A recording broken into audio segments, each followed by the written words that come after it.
The best way to take control over your life right now is to clear out all the emotional drags that are unconsciously preventing you from getting the results that you deserve. Now, there are plenty of self-improvement videos that tell you do dopamine detox or monk mode or other protocols. Those methods are only quick fixes if you don't understand the underlying principles that really allow you to take full control over your life in the long term. So you want to pay close attention to this video and apply the stuff that I'm going to share, because learning this stuff has allowed me to consistently post online without second guessing myself and facing all this resistance. I've been able to grow my brand and really perform at higher levels, and in general just feel happier and lighter in the things that I do. But this hasn't always been the case for me. When I started off in personal development, or you could say when I decided to take the path in success in life, I was so much into mindset and taking massive action, because Tony Robbins used to preach you have to take massive action, you have to go outside of your comfort zone and all of that stuff. And I was conditioned in that way. I used to listen to people that were giving information that is more logical, more thinking based. We're all about mindset. When you have a problem, when you can't achieve your goals, it's because you have to upgrade your mindset. You have to grind harder. You have to work longer. You have to really push yourself. And that kind of approach appealed to me because I always identified myself as more of a thinker rather than a feeler. So I was always very much interested in how to logically get the steps, how to do the stuff. So I was always very tactical. I would ask myself, what's the next mindset tactic? What's the next productivity hack in order to achieve my goals? And for a while, I was actually getting some results, but I was always hitting some plateau. At that time, I could never achieve my goals. I was always this upside trajectory, and then I will plateau. Procrastination, self-doubt, and other circumstances will come up, because I always thought it comes from thinking, mindset. You have to just grind stuff, and emotions are for the weak, man. Who is interested in emotion? We are in here personal development. Jocko Willings, David Goggins. I was listening to those people and pumped myself up with hustle and grind. But the problem was it actually didn't result in more confidence, more achievement, and more happiness. I was quite miserable because I was having those goals and I couldn't achieve them, and those will make me miserable, until I realized it has to be something deeper, because I was hitting an invincible barrier over and over again, and my mindset strategies, although they were advanced, and the productivity hacks, they were not getting me the results. So I started to dive deeper into emotions and how crucial part they are, because remember, I was neglecting all the information, personal development information that was related to emotions, because I thought they were not important. But then I realized I had so many negative emotions that were unconsciously blocking me from achieving the success. Back then, for example, I started my YouTube channel in December 2020, and after 3 or 4 months I stopped. And although I understood mindset and grinding, I was not able to produce videos for months. Of course, there were other circumstances that came up, because I had a very demanding corporate job that was taking a lot of time and energy from me, because the real reason is I was suppressing all those emotions whenever I didn't achieve my goals. And that's why I believe this is one of the missing aspects of personal development, high performance, productivity, or creating the success that you want. And no one really talks about this. It is the emotional drags that we hold into ourselves that are preventing us from getting the things that we want. So for that reason, let's understand emotions first. Many people think emotions and feelings are the same. There is a slight difference there. Emotions, technically speaking, are stored in our unconscious mind. Our mind is divided by the conscious part and the unconscious part. The unconscious part is the one that is running the show. Most of our thoughts, behaviors, habits, and decisions are unconscious. 95% of our mind is the unconscious part, and emotions are stored in that way. Now, why this is important is because you have to understand that most of your emotions are automatic. They are stored below your surface. You are not consciously thinking about them. And simply put, without getting too technical, the way it works is when we receive a stimulus from our environment, for example, let's say you see a lion right now in your room.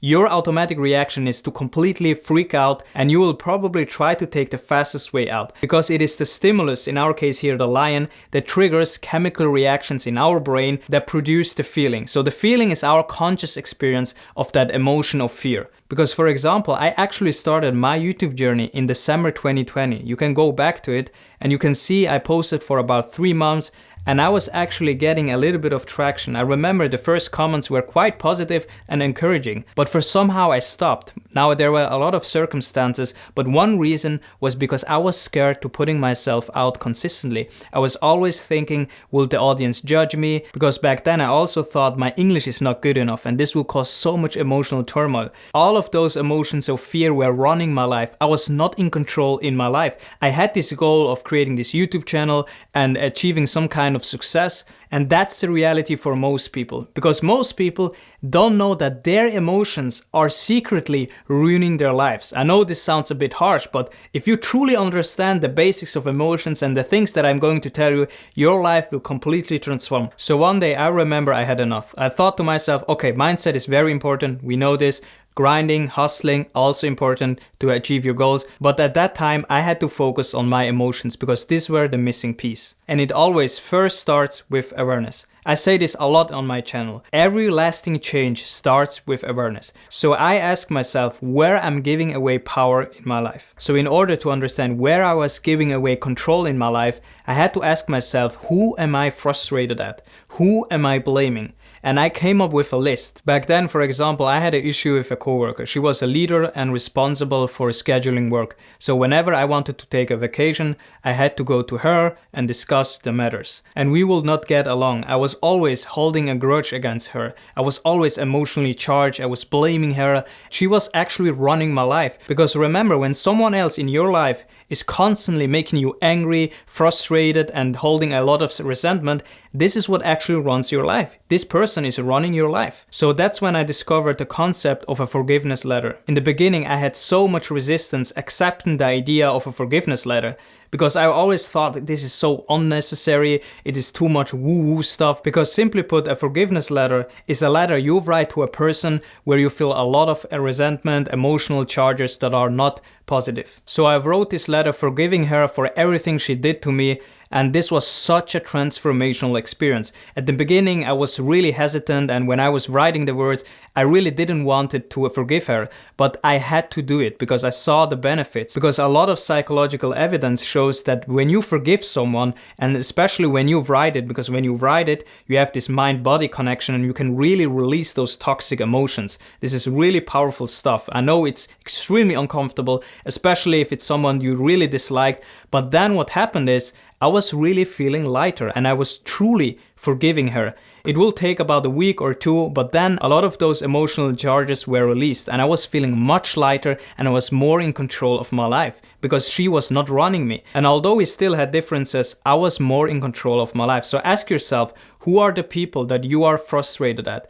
Who are you blaming constantly? It takes a lot of self-awareness, but remember, when you do this transformational stuff, everything will change. You'll feel much lighter, you'll have less resistance when you're working on your goals, because most people have one foot on the gas pedal and the other foot on the brake. And the brake is all the emotional turmoil that you have in your life. So clear out all the drags and start forgetting people and see what happens. Because the truth is this, you have to truly let go. Otherwise, you will always be run by the outside world. You will always be someone that is only reacting. There is a lot of media, advertising, entertainment, and all those information that is evoking our emotions. There is a lot of propaganda. And if you can't really forgive people that are even doing harm to you, you will always be charged emotionally. You will only live in a reactionary state. Most people are living that way. You see all those political divisions, left against right. Do you have advertisers that are evoking emotions, that are invoking fear in order to sell their products? They use, for example, some tactics like the last chance in the recession,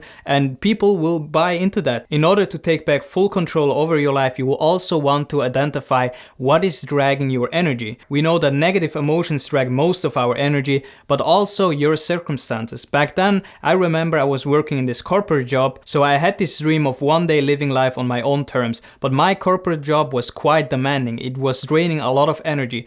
But I couldn't quit at that time at all because I didn't have savings and other stuff. And also my environment was dragging a lot of my energy. For example, I used to hang out with groups that were not beneficial to where I'm heading in life. So I had those goals and those people were just living life, and that's fine, they can do that. But I was going another direction and I had to let go of some of those people because they were draining my energy. So ask yourself and make a list, what is draining energy in your life? And there are 3 ways to handle any situation. Number one, you can accept it. Let's say, for example, you are in a 9 to 5 that you don't like.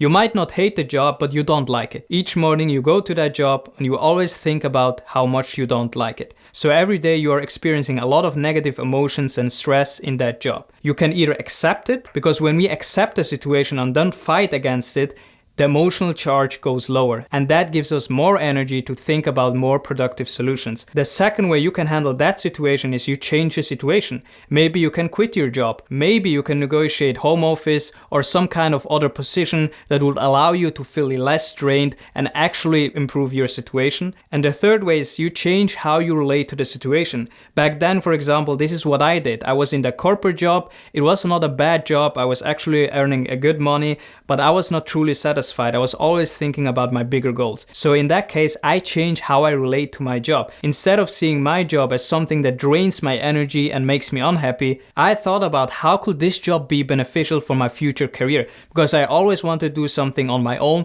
and I knew that sales is one of the highest paid professions, and it is a very, very valuable skill. Every successful entrepreneur and the people that I was looking up to had in some form in another sales experience, or they were talking highly about sales. So I knew that my job is actually improving my skills. Although I quit 90 months into my corporate career, it still applies. You can always choose those three ways. And this is a very powerful way to not only manage emotions, also every situation in life. And this will completely make you more in control, because you have less this resistance and this fighting against yourself. By the way, if you are finding this video valuable so far, let me know in the comment section below what your biggest takeaways. I read all your comments. So first, you identify where you are giving power away in your life. Second, you make a list of all the people that you are angry at, and then you write a forgiveness letter. If you want, and it is a close person, you can read the forgiveness letter to that person. This will completely transform your relationship with that person. But if you don't want to share that experience, that's completely fine too.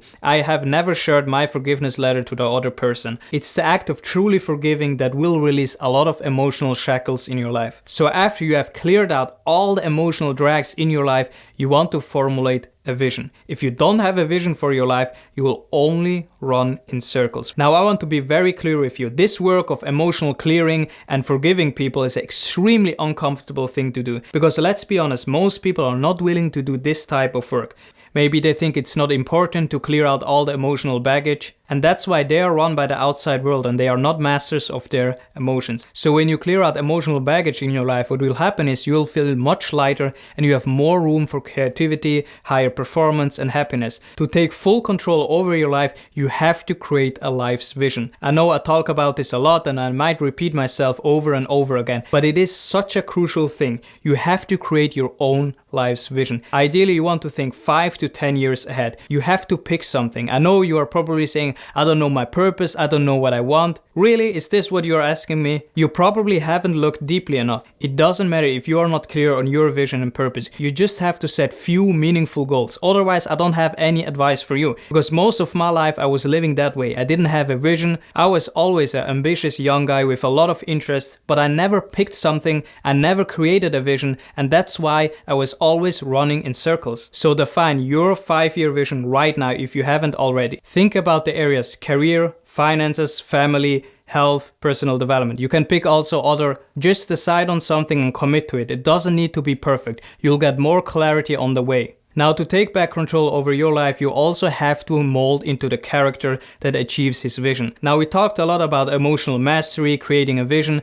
but you have to be the character that actually achieves the things. So create a plan right now on your vision and take immediate action, because it is when you can reduce the time between idea and execution that will truly set you up. Most people are too much planning, thinking, and not doing stuff. So take imperfect action. And if I could give myself advice over and over again, is create a plan and then take immediate action. It doesn't have to be a perfect plan. Your plan gets perfected over years. I constantly remind myself to stop making excuses and execute my vision. I have to see myself as the character that achieves the vision, the goals, the dreams, because based on my experience, I know that the first 30 days after you have created a plan will set you up. If you don't follow your plan with imperfect action, you will always revert back to the baseline. And you don't want to see yourself as someone who makes excuses, excuses, and excuses. Now, talking about character, one of the most powerful ways to get results in life starts by changing your identity. To be more precise,